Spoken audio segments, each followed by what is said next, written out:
नमस्कार, मैं हूं प्रवीण गौतम।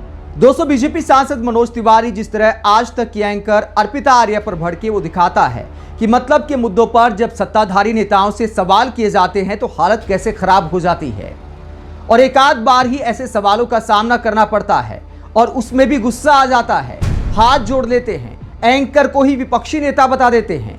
और मनोज तिवारी को आखिरकार किस बात पर गुस्सा आया? मैडम, या तो आपके कान खुले हुए नहीं है या तो हमको आप सुनने को तैयार नहीं है। मनोज तिवारी दिल्ली में जल भराव का मुद्दा उठाते हैं। एंकर पूछती है कि जल भराव तो ठीक है, लेकिन दिल्ली एयरपोर्ट पर जो हादसा हुआ उसमें एक गरीब टैक्सी ड्राइवर की जान चली गई, उसका जिम्मेदार कौन है? तो मनोज तिवारी कहते हैं कि मैडम, उसकी जिम्मेदार तो व्यवस्था है।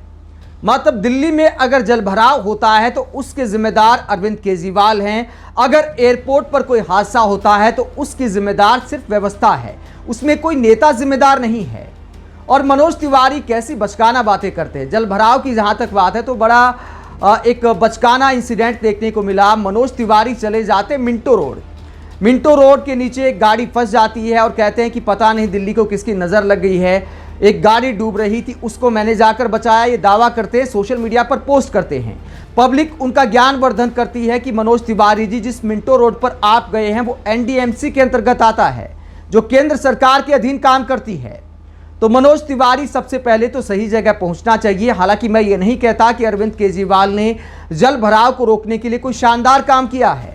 अगर काम किया होता, नाले ठीक से साफ किए होते तो दिल्ली के इतने बुरे हालात नहीं होते।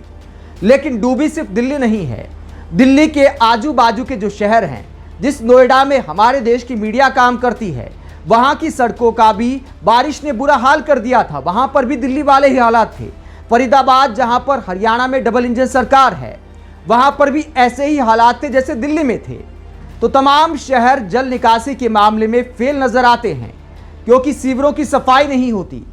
चाहे प्रधानमंत्री की वाराणसी की बात करें, चाहे गोरखपुर की बात करें, चाहे दिल्ली की बात करें, चाहे मुंबई की बात करें, किसी भी शहर को उठा लें, किसी भी राज्य की सरकार को उठा लें, शहरों में जल भराव के मामले में हर किसी का काम फेल नजर आता है। तो मनोज तिवारी से जब सवाल किया गया कि जल भराव छोड़िए, आप एयरपोर्ट वाली बात पर जवाब दीजिए, तो मनोज तिवारी भड़क जाते हैं एंकर पर कि आप एक एंकर की तरह काम नहीं कर रही, एंकर की तरह सवाल नहीं कर रही। ऐसा लगता है कि मैं किसी एंकर से नहीं, सौरभ भारद्वाज से बात कर रहा हूं, यानी आम आदमी पार्टी के मंत्री से बात कर रहा हूं। आप तो ऐसा बात करें, ऐसा लगता है कि मैं सौरभ भारद्वाज से बात कर रहा हूं। यानी मनोज तिवारी अर्पिता आर्या को विपक्षी नेता बता देते हैं क्योंकि एंकर ने मतलब का सवाल कर लिया कि एक तो जान गई, उसका जिम्मेदार कौन है? मनोज तिवारी कहते कि हमारे मंत्री चले तो गए थे, तो जाने से क्या जान वापस आ गई? टैक्सी ड्राइवर की आत्मा क्या वापस आ गई?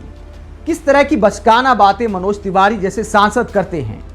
और जिन एंकर पर आपने विपक्षी नेता होने की तोहमत लगा दी, तो मनोज तिवारी जी, एंकर विपक्ष में ही होता है। मीडिया का काम होता है विपक्ष की आवाज उठाना, विपक्ष की तरह सरकार से सवाल करना, जवाबदेही तय करना। एक के बाद एक एयरपोर्ट की अगर छत धोखा दे रही है तो क्या बीजेपी सांसदों से सवाल ना किया जाए? हमारी सारी गलती है, बहुत बहुत अच्छी बात है। आप मनोज तिवारी के इस तरह अर्पिता आर्या पर भड़कने को लेकर क्या सोचते हैं? और आखिरकार बीजेपी नेता एक आध सवाल भी हजम क्यों नहीं कर पाते, जबकि ज्यादातर मीडिया चैनलों ने चुनाव में बीजेपी के गठबंधन दल की तरह काम किया है? आप मनोज तिवारी के इस तरह मीडिया एंकर की तुलना विपक्षी नेताओं से करने पर क्या सोचते हैं? कमेंट बॉक्स में अपनी राय जरूर दें। अगर आप हमारी पत्रकारिता को पसंद करते हैं तो थैंक्स के ऑप्शन के जरिए आर्थिक सहयोग भी दे सकते हैं। इसके अलावा वीडियो को लाइक करें, चैनल को सब्सक्राइब करें। नमस्कार।